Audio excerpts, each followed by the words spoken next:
The first rule of Narc Club is that you don't talk about Narc Club. You don't talk about your narc ex. You don't segue at any opportunity into telling disinterested friends or strangers about what just happened to you. They don't care, and neither do you. Underneath it all, you don't care. You're looking for somebody to care. You don't care. You profoundly do not care. You think you do. You think that the narcissist is everything and means everything and is so significant. But they were only ever a band-aid. They were only ever covering something that's underneath, which is your addictive personality. The narcissist was a way to consolidate all your maladaptive self-regulation strategies into one object. Now that the narcissist is not here, you are being torn apart by those same old habits and addictions knocking on your door. By talking about the narcissist, you're hoping to hold it all at bay. There's something or someone to blame it all on. But those habits were there before you met the narcissist, and now that the narcissist is not in your life so much, they are coming back.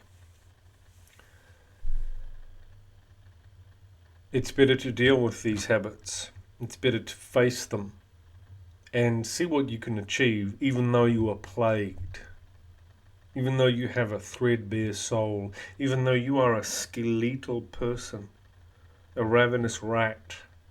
Even though that's you, you can still achieve some pretty impressive things. But first of all, you got to shut up about the narcissist. You don't really care. Pretty soon, you'll have forgotten this person. It will be difficult for you to bring their face to mind. They'll be just another one of those people that are a cringy memory. You don't care. You think you do. You want to care. You want to hold on to this one. But it too will fade in time. This person will fade. You'll have trouble recalling, or you'll just not be interested. There'll just be one more of those somebodies that you used to know. And there's a lot of them. A lot of people that you don't even want to conjure their memory up. And if it does come into your mind, you quickly, with a shudder, you move on.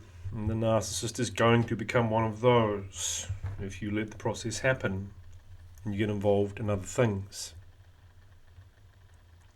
The narcissist was never your problem, and so they couldn't be your solution. Your problem is, as I've said, maladaptive self-regulation strategies, which we call addictions, bad habits. That's the problem. That's what's holding you back from becoming somebody, or rather doing some things that are spectacular.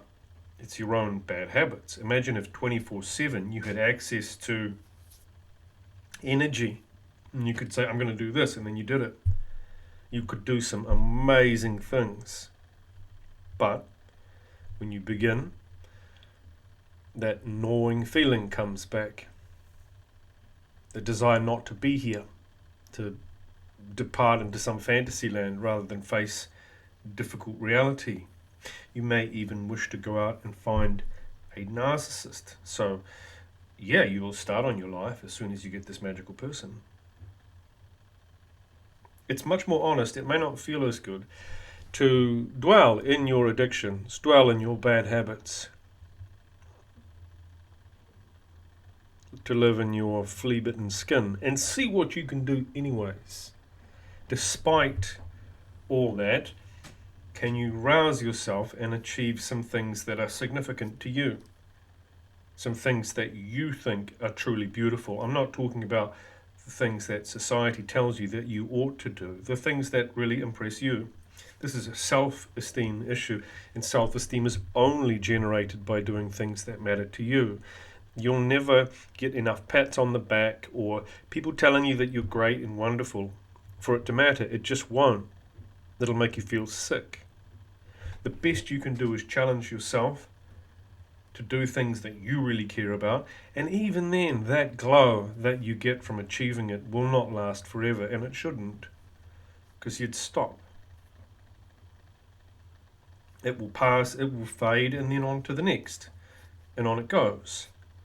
And you may not live a life with this perfect partner where you gaze into each other's eyes 24/7 and all this love just flows back and forth. That may not happen to you, but you might find that you live a life that is interesting, or at least it's distracting.